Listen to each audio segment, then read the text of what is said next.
Olá, contamos hoje com a presença do Dr. Marcelo de Rezende. Ele é diretor-presidente da Cooper Ideal, que é uma cooperativa para inovação e desenvolvimento da atividade leiteira. E hoje nós estamos aqui para conversar sobre essa a oscilação de mercado, o que está acontecendo no país e com o consumo, né? A atividade leiteira que vinha crescendo, a gente tem notado que de uma certa forma os números estão garantindo para nós que a produção está diminuindo, o consumo também diminuiu.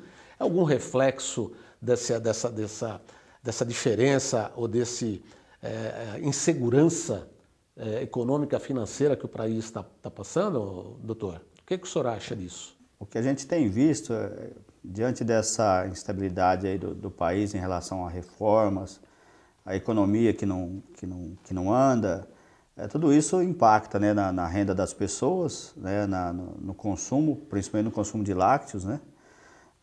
E em função disso, a gente vê uma estagnação na produção no último ano. A produção que vinha crescendo a altas taxas, aí, em média 5% ao ano, pela primeira vez nos últimos anos estagnou. Mas o produtor, ele tem aquele instinto de sempre produzir mais, né? De buscar melhorar os seus animais, né? Melhorar o rebanho de maneira geral, aumentar a produção. E diante desse cenário de estagnação no consumo, a gente tem uma queda nos preços, ou os preços também estagnados, e o produtor ele tem que entender isso aí e passar a lidar com essa situação, né? A gente sabe que os custos, muitas vezes, os custos de produção, eles não param de subir, é uma realidade, mas quando você vai na gôndola do supermercado, você vê que o preço do produto está ali parado, estagnado, e uma pressão de custos que sobe, e o produtor tem que lidar com isso. E diante desse cenário, o produtor ele tem que adotar algumas medidas para poder se manter na atividade no momento de dificuldade, para que ele possa ganhar nos momentos de aumento de consumo e de aumento de preço. E como é que tem sido essa orientação técnica a nível de produtores? O que a gente leva para o produtor é que, principalmente, aspectos relacionados à questão da gestão do negócio. Porque quando você tem um período de estagnação nos preços, de aumento de custo, você tem que usar de alguns artifícios, principalmente no curto prazo, para que você tenha caixa para superar esses momentos, né? Então, quando o preço de leite está estagnado e existe uma pressão de custos, a gente recomenda para o produtor trabalhar a questão da seleção do rebanho, descartar aqueles animais que são animais problemáticos, e com isso ele vai reduzir o tamanho do rebanho, reduzir custo, vai fazer alguma renda com o descarte desses animais, para poder cuidar melhor daqueles animais que efetivamente vão trazer receita para a fazenda. Mas tudo isso são atitudes que demandam um determinado nível de gestão dentro da fazenda. E normalmente o produtor não se dedica à questão da gestão. A gestão ela é deixada em segundo plano, né? O produtor ele não controla os gastos, ele não controla os índices de produção da atividade, e aí ele tem uma certa dificuldade de tomar essas medidas quando são necessárias, né? Dentro dos fatores que interferem na eficiência da produção de leite, e claro que a gestão aí é fundamental, quais são esses fatores que interferem na produção que você enumeraria e como que o produtor pode contornar isso? Tá, a primeira coisa que o produtor tem que ter em mente é em relação à busca, aquela busca quase que paranoica de ganho de produtividade, né? A gente vê fazendas aí buscando 35, 40 mil litros por hectare ano em termos de produtividade. Isso é uma produtividade altíssima. Só que se isso não for bem conduzido, isso te tira daquela situação do ótimo econômico. Você produz muito por área, você produz muito por animal, mas você está perdendo dinheiro. De repente, se você estivesse produzindo menos em determinada situação, com uma produtividade mais baixa, sem buscar tanto o limite da produção animal, talvez você tivesse uma condição de mais segurança. Porque quanto mais produtividade você busca, mais você arrisca, mais próximo do limite você está. E quanto mais próximo do limite, né, mais risco você está correndo. É como se você tivesse um carro, o carro tem um limite de velocidade de 200 km por hora e você quer andar 200 km por hora. Lógico que você está se arriscando. Você vai chegar mais rápido onde você quer, mas talvez você não chegue, né? Então, o produtor tem que ter entender os limites do seu sistema de produção, as potencialidades do seu sistema de produção, se organizar e trabalhar dentro da sua realidade. Muitas vezes o que o vizinho faz não se adequa à sua situação, né? Então, o produtor tem que ter esse entendimento. Em relação aos custos em si, o maior custo de uma fazenda leiteira é o custo de produção de comida, né? 50%, 60% do que se gasta numa fazenda de leite é com comida. E essa comida, ela precisa ter sempre a máxima qualidade possível, principalmente em relação ao alimento volumoso. Porque quando você tem um alimento volumoso de qualidade, você gasta muito menos com o concentrado ou você tem uma melhor resposta animal com o mesmo volume usado de concentrado. Então você tem que ter esse fundamento, né? Eu tenho que trabalhar o volumoso e ter um volumoso de qualidade. Isso é o princípio básico para a produção de leite. Isso não é de hoje, né? A gente vê o professor Vidal, o professor Moacir, há 25, 30 anos atrás, eles sempre colocavam que o fundamento da produção animal é o volumoso de qualidade. Isso é válido, isso é um fundamento do negócio. Como que você tem orientado os produtores em relação a volumoso, concentrado, composição de dieta? Se você não tiver uma pastagem bem feita, bem manejada, se você não tiver uma silagem bem feita, com uma qualidade adequada, com nível de energia alto, você vai ter que corrigir isso aí com concentrado. Só que o concentrado custa 5, 6, 7 vezes mais do que o volumoso. Então toda vez que você é negligente com o volumoso, você vai gastar demais com o concentrado. E como esse é o maior custo do sistema de produção, o produtor tem que ter esse entendimento, o técnico tem que ter esse entendimento, porque esse fundamento continua válido. Existem duas formas de produzir leite no mundo. Ou você explora a vaca, aí você confina, ou você explora a área e você vai para o sistema intensivo de produção de leite.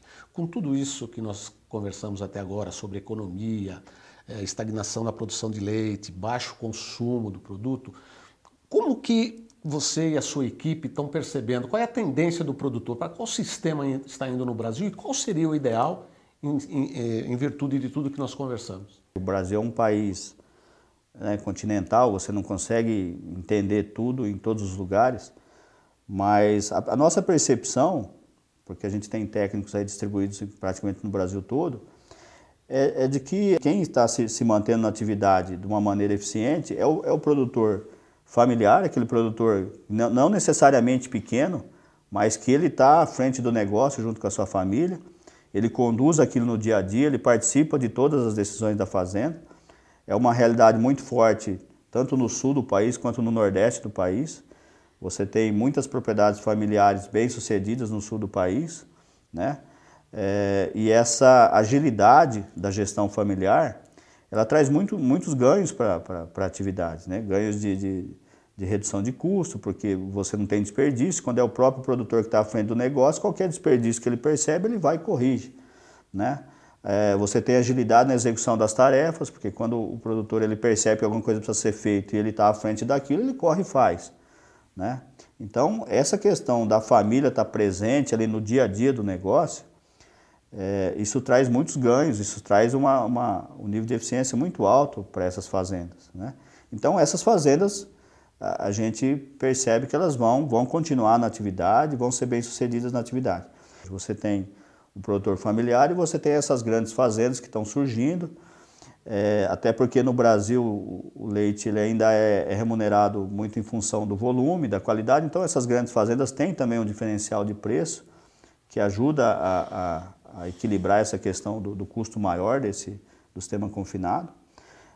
Então a gente percebe que essas duas realidades elas estão se estabelecendo no país de uma maneira muito forte. E aquele produtor intermediário, né, que é aquele produtor que ele não participa do dia a dia da fazenda, que ele não tem escala para ser um grande produtor, mas ele também não tem a eficiência do produtor familiar, esse produtor é o que está desaparecendo no negócio. Então a gente começa a perceber uma polarização, vamos dizer assim, né, dos produtores que vão ficar, polarização em termos de tamanho, de um produtor com um perfil muito eficiente de gestão e de condução da atividade, né, sem não necessariamente sendo um pequeno produtor em termos de volume, a gente tem grandes produtores em que a família, grandes fazendas em que a família está à frente do negócio, mas de maneira geral são produtores menores, né, familiares. E a gente tem uma outra realidade das grandes fazendas. Fazendas aí hoje que a gente tem várias fazendas produzindo aí acima de 20, 30 mil litros de leite por dia,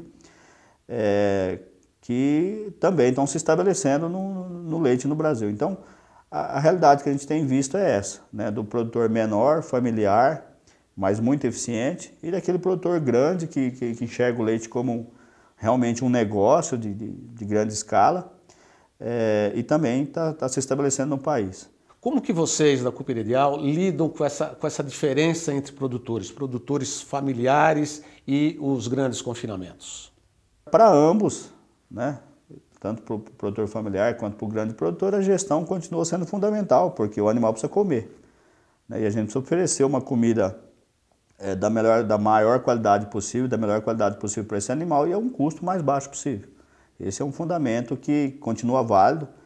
A gente vê, principalmente na questão da pesquisa, muita gente trabalhando ainda a questão de plantas que produzem muita massa e não sei o quê, e na realidade o animal precisa consumir nutrientes.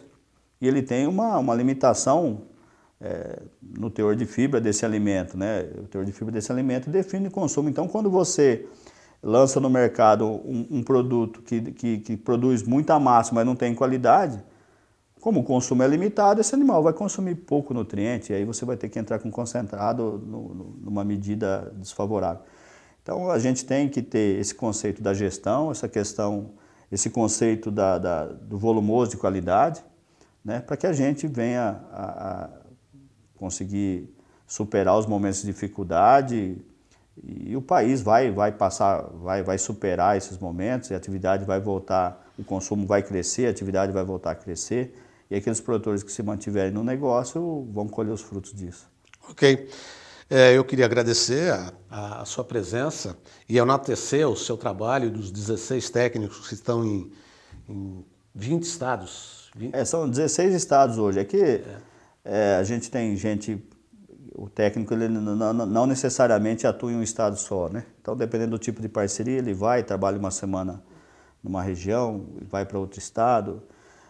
E isso dá para a gente uma certa... A gente é um pouco privilegiado no sentido de conhecer várias realidades e entender um pouco do que está acontecendo. E agradecer a você, Edson, porque na realidade todo esse trabalho que a gente faz, isso veio, pelo menos no meu caso, lá da época ainda do DAP, que você era gerente e que revolucionou a assistência técnica no Brasil, né? E com o apoio do professor Master Costa, do professor Vidal, a gente conseguiu absorver esses conceitos, e esses conceitos são imutáveis, né? Esses fundamentos da atividade são imutáveis, e é por isso que a gente está sempre batendo nessa tecla, porque a gente sabe que isso faz a diferença na atividade. E mais uma vez, parabenizo você e toda a sua equipe pelo digno trabalho que vocês realizam. Muito obrigado. Obrigado.